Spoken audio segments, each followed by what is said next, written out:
दौलतपुर गांव में मनोज नाम का एक पढ़ा लिखा लड़का रहता था। पढ़ा लिखा होने के बावजूद भी गांव में रोजगार के कम साधन होने की वजह से बेचारे को गांव में ही अपने खेतों में काम करना पड़ रहा था।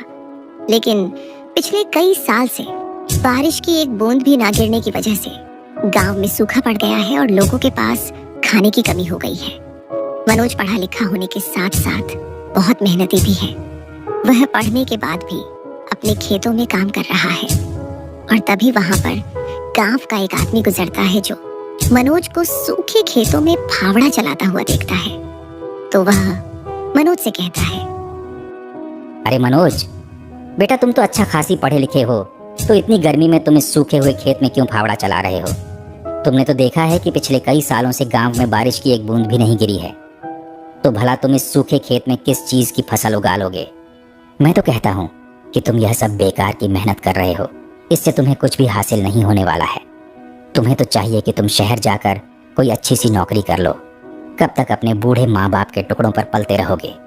क्या इसी दिन के लिए उन्होंने तुम्हें पाल पोस कर बड़ा किया है कि तुम बुढ़ापे में उनका सहारा भी न बन सको? चाचा, आप ठीक कह रहे हैं। मैं भी बहुत परेशान हो गया हूँ, लेकिन क्या करूँ? सोचता हूँ कि यहाँ गांव में रहूंगा तो अपने बूढ़े माँ बाप की सेवा भी कर लूंगा, और अपने खुद के खेत हैं तो थोड़ी बहुत खेती करके अनाज उगाकर अपना और अपने माता पिता का पेट पालूंगा, और इसी तरह से जीवन आराम से कट जाएगा। लेकिन ऊपर वाले को कुछ और ही मंजूर है। अब आप ही देखिए ना कि कई साल हो गए हैं, बारिश की एक बूंद तक नहीं गिरी है। अगर ऐसे ही चला रहा तो खेत बंजर हो जाएंगे और गांव वाले भूखे करने लगेंगे। अभी दोनों लोग आपस में बात कर ही रहे होते हैं कि अचानक से मौसम बिगड़ जाता है और बादलों की गड़गड़ाहट के साथ जोरदार बारिश शुरू हो जाती है। और ये बारिश इतनी जोर की शुरू होती है कि रुकने का नाम ही नहीं लेती है। इतनी ज्यादा बारिश होती है कि परिंदों को भी पेड़ पर बैठने के लिए जगह नहीं मिलती है। वह भी इधर उधर दौड़ने लगते हैं। बारिश होते हुए लगातार 3 दिन हो गए हैं। खेत गांव सब जगह पानी ही पानी भर गया है और ऐसा लगता है कि अब बाढ़ आ जाएगी और सब कुछ अपने साथ बहा कर ले जाएगी। लगातार हो रही बारिश को देखकर मनोज के पिताजी बहुत ही ज्यादा उदास हैं और वह गुपचुप से अपने झोपड़े में बैठे हुए लगातार हुए जा रही बारिश को देख रहे हैं। और वह बहुत ही ज्यादा परेशान है क्योंकि इस बारिश में उनके घर की छत को बहुत कमजोर बना दिया है, जिससे अब उनके घर में पानी भरने लगा है जो छत से टपक रहा है। अभी तक सूखा पड़ने की वजह से उनके घर में खाने के लिए कुछ नहीं था और अब इस बारिश ने, जो कि बाढ़ का रूप ले चुकी है, उनकी हिम्मत को और तोड़ के रख दिया है। पता नहीं ये मनोज कब सोकर उठेगा, और ऊपर से ये बारिश जो रुकने का नाम ही नहीं ले रही है। अभी तक बारिश हो नहीं रही थी और अब बारिश बंद नहीं हो रही है। हे भगवान, इस तरीके से हम गरीबों का क्या होगा? कैसे जी पाएंगे इस गरीबी में? एक तो अभी हम लोग सूखा पड़ने की वजह से भूखे मर रहे थे और अब इस बाढ़ में भी भूखे ही रहेंगे। अरे काहे को इतना परेशान हो रही हो? सोने दो बेचारे को, कहाँ जाएगा इस बारिश में? वैसे भी अब खेत में कुछ हो नहीं पाएगा। देख रहे हो ना कितनी जोर की बारिश हो रही है। अब वह बेचारा उठकर बारिश को तो रोक नहीं लेगा, कम से कम अपनी नींद ही पूरी कर ले। अजी, तुम इतनी काहे की चिंता कर रहे हो?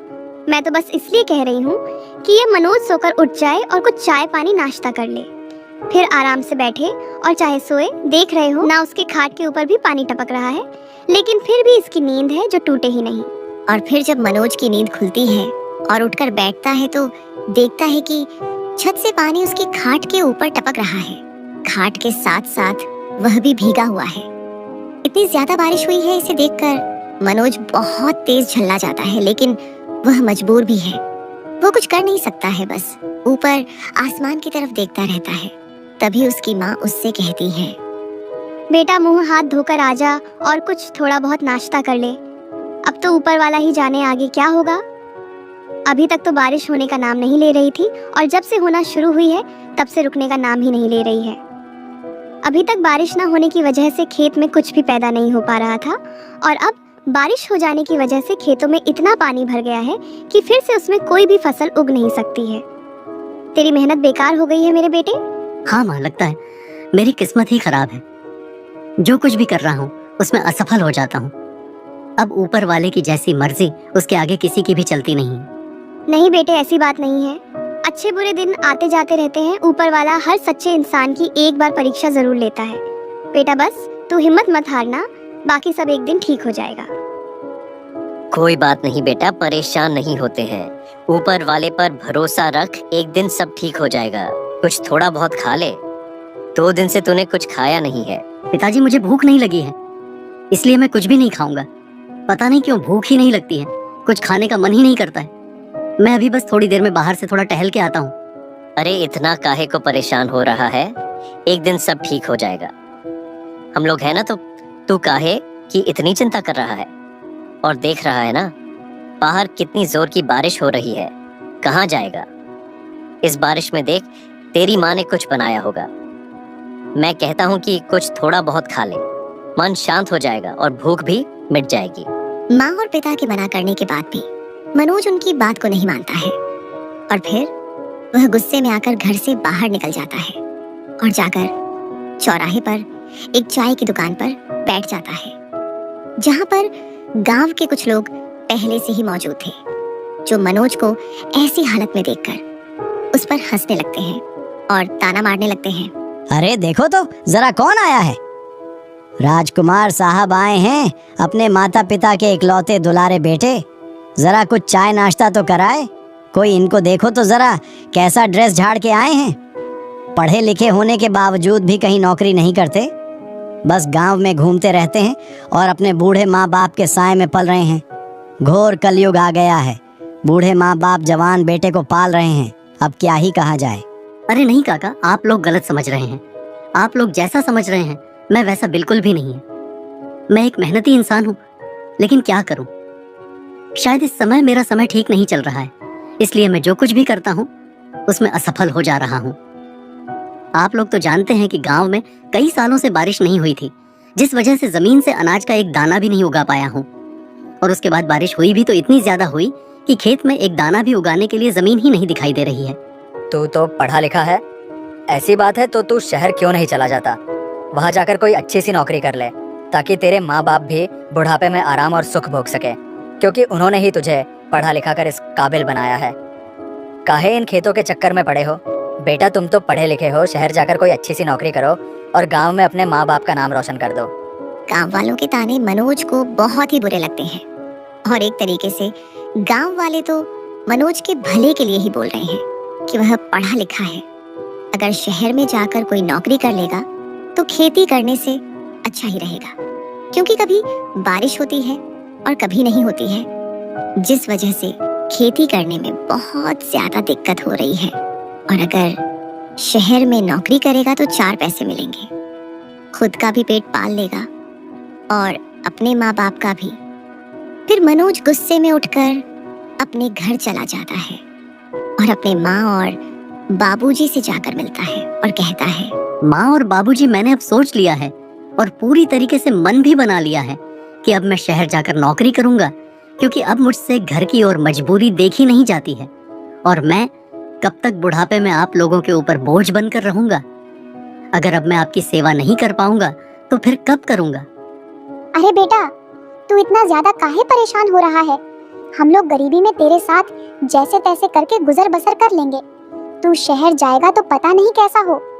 वहाँ का माहौल यहाँ पर घर में रहता है, मेरी आंखों के सामने रहता है तो मन लगा रहता है। यहीं पर रह बेटा और हम लोग रूखी सूखी खाकर जिंदगी गुजार लेंगे।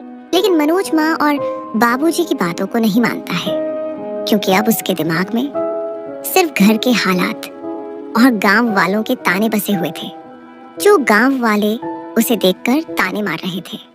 और फिर मनोज माँ और बाबूजी के सामने इस बारिश में घर से निकलता है और शहर में नौकरी करने के लिए पहुंच जाता है। 6 महीने बाद अजी, हमारे बेटे मनोज को शहर में नौकरी करते हुए 6 महीने बीत गए हैं और जैसे ही महीना पूरा होता है हमारा बेटा सबसे पहले मनी ऑर्डर हम लोगों के लिए लगा देता है। ऊपर वाले तेरा लाख लाख शुक्र है कि तूने हमें ऐसा बेटा दिया जिसने हम लोगों की गरीबी और मजबूरी को अपनी मेहनत के दम पर दूर करके दिखा दिया है। तुम बिल्कुल ठीक कहती हो भाग्यवान। ऊपर वाले ने बहुत बड़ा एहसान किया है हमारे ऊपर, हमें ऐसा बेटा देकर। अब हम लोगों का बुढ़ापा आराम से कट जाएगा। और गांव वाले भी, जो मेरे बेटे को निकम्मा और नाकारा समझते थे, उन लोगों की भी समझ में आ गया होगा कि मेरा बेटा तो हीरा है। कुछ नहीं भाग्यवान, यह सब भाग्य का खेल है। अब बस जैसे तैसे करके अपने मनोज की शादी कर दूं, बाकी जीवन आराम से गुजरेगा।